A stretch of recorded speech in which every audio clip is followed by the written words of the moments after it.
بسم الله الرحمن الرحيم نحمده نصلي ونسلم على سيدنا ومولانا محمد رسوله النبي الأمين الكريم الرؤوف الرحيم أما بعد فأعوذ بالله من الشيطان الرجيم بسم الله الرحمن الرحيم أحسب الناس أن يتركوا أن يقولوا آمنا وهم لا يفتنون وَلَقَدْ فَتَنَّا الَّذِينَ مِنْ قَبْلِهِمْ فَلَيَعْلَمَنَّ اللَّهُ الَّذِينَ صَدَقُوا وَلَيَعْلَمَنَّ الْكَاذِبِينَ صدق الله العظيم وبلغنا على رسوله النبي الأمين الكريم الرؤوف الرحيم نحن على ذلك لمن الشاهدين والشاكرين والحمد لله رب العالمين قال رسول الله صلى الله تعالى عليه وسلم من نسي الصلاة علي خطي طريق الجنة او كما قال رسول الله صلی اللہ علیہ وسلم۔ نبی کریم رؤوف الرحیم علیہ افضل الصلاۃ والتسلیم نے ارشاد فرمایا کہ جو مجھ پر درود پڑھنا بھول گیا گویا کہ وہ جنت کا راستہ بھول گیا۔ تو ایک مرتبہ بآواز بلند محبت کے ساتھ درود شریف پڑھ لیجئے۔ اللہم صلی علی سیدنا و مولانا محمد معدن الجود والکرم منبع العلم والحلم والحکم وآلہ وبارک وسلم۔ تو اس حدیث مبارکہ سے پتہ چلا کہ درود پڑھتے رہنا جنت کا راستہ یاد رکھنے کے مترادف ہے، اور درود کو چھوڑ دینا جنت کے راستے کو بھول جانے کے مترادف ہے۔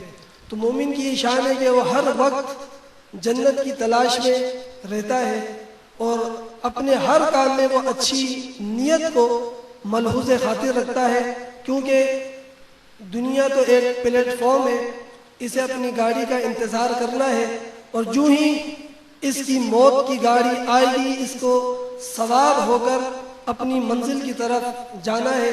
کس کی کب گاڑی آئے کچھ نہیں خبر، کس کو کب جانا ہو کچھ نہیں خبر، جو جانا نہ بھی چاہے اس کو بھی جانا ہے، چار کندھوں کو اٹھا کر چھوڑ کر آنا ہے۔ تو یہ ایسی حقیقت ہے، ہم نے اس کے لیے کچھ اپنی نیتوں کی اصلاح کرنی ہے۔ تو اللہ تعالیٰ نے سورہ قصص کی پہلی آیت میں ایمان والوں کو فرمایا، یہ آیت ایمان والوں کے حق میں ہے کہ احسب الناس ان یترکوا ان یقولوا آمنا، کیا لوگ اس گمان میں ہیں، اس گھمنڈ میں ہیں ان یترکوا کہ وہ چھوڑ دیے جائیں گے، ان یقولوا آمنا فقط اتنا کہنے پر کہ ہم مومن ہیں، ان یقولوا آمنا فقط اتنا کہنے پر کیا وہ چھوڑ دیے جائیں گے کہ ہم ایمان لے آئے تھے، وَهُمْ لَا يُفْتَنُونَ اور ان کی پوچھ گچھ نہیں ہوگی۔ دوسری آیت میں فرماتا ہے وَلَقَدْ فَتَنَّا الَّذِينَ مِنْ قَبْلِهِمْ کہ تحقیق تم سے پہلے والوں کی پوچھ گچھ بھی ہوئی ہے، تمہارے بعد والوں کی بھی ہوگی۔ وَلَقَدْ فَتَنَّا الَّذِينَ مِنْ قَبْلِهِمْ فَلَيَعْلَمَنَّ اللَّهُ الَّذِينَ صَدَقُوا، اور یہ پوچھ گچھ، یہ حساب کتاب یوم جزا کیوں ہے؟ فرمایا فقط اس لیے کہ فَلَيَعْلَمَنَّ اللَّهُ الَّذِينَ صَدَقُوا، اللہ دیکھنا چاہتا ہے کہ میرے سچے کون ہیں، وَلَيَعْلَمَنَّ اللَّهُ الْكَاذِبِينَ اور جھوٹے کون ہیں، اپنے قول میں سچے کون تھے اور جھوٹے کون تھے، عمل کیا کرتے تھے، بات کیا کرتے تھے، اور نیت کیا ہوتی تھی۔ اس میں نیتوں کا مدار پوشیدہ ہے۔ قرآن کریم میں ہے نا کہ اللہ فرماتا ہے یا ایھا الذین آمنوا لما تقولون ما لا تفعلون، اے ایمان والوں وہ کہتے کیوں ہو جو کرتے نہیں ہو۔ یعنی بندہ کہے کچھ کرے کچھ، یہ مومن کی شان ہی نہیں ہے۔ مومن پہلے خود عمل کرتا ہے پھر وہ کہتا ہے، تو اس بات کا اثر ہوتا ہے۔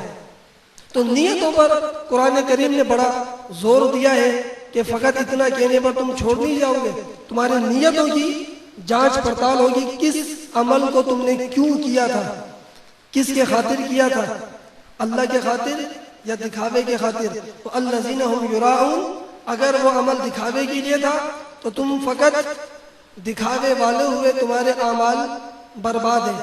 سورہ قلم میں 29 پارے میں پورا ایک تفصیلی واقعہ اللہ تعالیٰ نے پوری آیتوں کی صورت میں بیان کیا ہے کہ اِنَّا بَلَوْنَاهُمْ كَمَا بَلَوْنَا أَصْحَابَ الْجَنَّةِ إِذْ أَقْسَمُوا لَيَسْجِمُنَّهَا مُصْبِحِينَ، کہ ہم نے آزمایا تھا باغ والوں کو. یمن میں کچھ لوگ تھے جن کا باغ تھا انگوروں کا، بہت خوبصورت باغ، اور ایسا باغ کہ جس میں پھل لگتا تھا تو دنیا اسے دیکھنے آیا. اتنا خوبصورت باغ اور اتنی کثرت کے ساتھ اس میں پھل لگتے تھے. جس شخص کا وہ باغ تھا، تفاسیر میں لکھا ہوا ہے کہ جب وہ باغ کے پھل پکتے تھے تو وہ مساکین کو بلا کر، غریبوں کو بلا کر ان میں سے کچھ حصہ ان کو دیا کرتا تھا. اس کے باپ کا انتقال ہوا، پیچھے ناخلف اولاد آئی، یعنی ایسی اولاد جس نے باپ کے طریقے کو فالو نہیں کیا. تو اللہ فرما رہا ہم نے انہیں آزمایا. ان بلوناہم کما بلونا اصحاب الجنہ لا یسلمنها مصبحین. جنہوں نے یہ کہا تھا کہ ہم صبح صبح، چونکہ کھیت میں پھل پک چکے ہیں، ہم صبح جا کر لا یسلمنها، ضرور بھی ضرور کھیتی کو خاموشی سے کاٹ لیں گے. لا یسلمنها مصبحین ولا یستثنون. انہوں نے انشاء اللہ کے ساتھ استثنا نہیں کیا. فطاف علیہا طائف من ربک وہم نائمون. تو بس کوئی پھیری کرنے والا آیا اللہ کی طرف سے، پورے باغ کو جلا کر رکھ دیا. یہ عذاب کا اشارہ ہے. رات ہی رات میں وہ باغ جل کر خاکستر ہو گیا، اور حتیٰ کہ اس میں کچھ کھجوروں کے جو درخت تھے جو بڑے خوبصورت نظر آتے تھے، وہ جل کر ایسے ہو گئے جیسے فقط جلا ہوا کوئی ڈنڈا ہو، یعنی کوئی سبز چیز اس باغ میں نہیں بچی. تو اللہ فرماتا ہے فطائف علیہ طائف من ربک وہم نائمون فاصبحت کالصریم. تو وہ صبح کو باغ ایسا ہو گیا کالصریم. صریم کہتے ہیں جیسے کٹی ہوئی کھیتی جس میں سارے پھل پتے سب کاٹ لیا جائے، پیچھے بچا ہوا بھس بچتا ہے. فاصبحت کالصریم فتنادوا مصبحین. جب صبح ہوئی تو یہ لوگ اٹھے، ان کو خبر نہیں تھی رات کو کیا ہو چکا ہے. فتنادوا مصبحین، آپس میں ایک دوسرے کو ندا دی، ہاں بھائی اٹھو، آج ہم نے اپنے مشن پہ جانا ہے. صبح صبح انہوں نے ان اغدوا علی حرثکم ان کنتم صارمین، اور انہوں نے آپس میں کہا کہ اگر تمہیں صبح صبح چل کر اپنی کھیتی کو خاموشی سے کاٹنا ہے، ان اغدوا علی حرثکم ان کنتم صارمین. تو فانطلقوا وهم یتخافتون، یہ کہہ کر یہ خاموشی سے چلے، اور راستے میں اللہ یتخافتون، خاموشی کے ساتھ یہ سرگوشی کرتے گئے کہ اللہ یدخلن المسکین، آج کوئی ہمارے باغ میں مسکین داخل نہ ہونے پائے. ان اغدوا علی حرثکم ان کنتم صارمین فانطلقوا وهم یتخافتون. یہ چلے یہ باتیں کرتے ہوئے کہ آج ہمارے باغ میں کوئی مسکین داخل نہ ہونے پائے. باپ کی روش یہ تھی کہ مسکینوں کو خود بلا کر وہ باغ کے پھلوں کو دیتا تھا، اور بیٹوں کی یہ روش تھی، یہ کہہ رہے ہیں کہ آج ہمارے باغ میں کوئی مسکین داخل نہ ہونے پائے.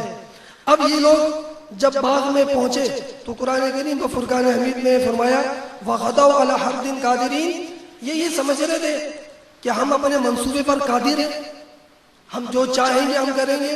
مسکینوں کو محروم کرنا چاہیں تو محروم کر دیں گے، غریبوں کو حق مارنا چاہیں تو حق مار دیں گے، غربا کو ہم محروم کرنا چاہیں تو محروم کر دیں گے. اشارہ یہ اپنی نیت کا ایک منصوبہ تھا. اللہ فرماتا ہے کہ جب یہ اس باغ میں پہنچے فَلَمَّا رَأَوْهَا قَالُوا إِنَّا لَضَالُّونَ، انہوں نے اپنے باغ پر جب نظر پڑی تو کہنے لگے شاید ہم راستہ بھول گئے، یہ باغ ہمارا تو معلوم نہیں ہوتا، بل نحن معلومون، یا پھر ہم محروم ہو گئے. لگ رہا ہے راستہ تو یہی ہے، روز بچپن سے باپ کے ساتھ آیا کرتے تھے، راستہ کیسے بھول سکتے ہیں. بل نحن، بلکہ ہم محروم ہو چکے. باغ دیکھ کر اندازہ ہوا. قال اوسطهم الم اقل لكم لولا تسبحون. تو ان میں کچھ بہتر شخص تھا ان کے بھائیوں میں، وہ کہنے لگا کہ میں تمہیں نہیں کہتا تھا کہ لولا تسبحون، کچھ نہ کچھ تسبیح اللہ کی پاکی بیان کرتے رہا کرو. لولا تسبحون، یہ اشارہ ہے انشاء اللہ کی طرف کہ ہماری زبانوں پر لفظ انشاء اللہ، ماشاء اللہ، بارک اللہ، یہ الفاظ ہونے چاہیے. یہ مومن کی شان ہے. سلام، یہ الفاظ زبانوں پر ہونے چاہیے. قالوا سبحان ربنا انا كنا ظالمین، تو پھر وہ سمجھ گئے اور کہنے لگے پاکی ہے ہمارے رب کو، ہم ہی ظالم تھے۔ فَأَقْبَلَ بَعْضُهُمْ عَلَى بَعْضٍ يَتَلَاوَمُونَ، اب ان میں اختلاف ہوا، بعض نے بعض کو ملامت کی کہ تیری وجہ سے ہوا ہے، اس نے کہا کہ تیری وجہ سے ہوا ہے۔ اللہ فرما رہا ہے حقیقت میں یہ ہوا ہے تمہاری بری نیتوں کی وجہ سے۔ قالوا یا ویلنا انا کنا طاغین، اور وہ برباد ہوئے، عسیٰ ربنا، پھر انہوں نے کہا کہ امید ہے ہمیں اپنے رب سے۔ تو ایک قرآن یہاں پر امید دلاتا ہے بڑے سے بڑا نقصان ہو جائے، لیکن مومن کی شان یہ ہے کہ وہ مایوس نہیں ہوتا۔ اب ان میں سے جو اوسطہم، جو اچھا شخص تھا، سمجھدار دانا، اس نے کہا کہ عسیٰ ربنا ان یبدلنا خیرا منہا انا الی ربنا راغبون، کہ ہم اگر اپنے رب کی طرف رغبت کریں تو ہمیں کبھی امید ہے وہ ہمیں اس سے بہتر باغ بدل کر دے دے گا۔ کذالک العذاب، اللہ فرما رہا ہے یہ تو ایک چھوٹا عذاب ہے، وَلَعَذَابُ الْآخِرَةِ أَكْبَرُ لَوْ كَانُوا يَعْلَمُونَ، اگر تم سمجھو تو یہ چھوٹا عذاب ہے، بڑا عذاب تو ابھی اس سے بڑا وہ قیامت کے اندر ہے۔ تو اپنی نیتوں کی اصلاح کرو۔ یہ چھوٹا سا، یہ تقریباً یوں سمجھ لیں 15-16 آیتوں پر ایک چھوٹا سا واقعہ اللہ نے بڑے جامع الفاظ میں جو بیان کیا۔ مقصد کیا ہے؟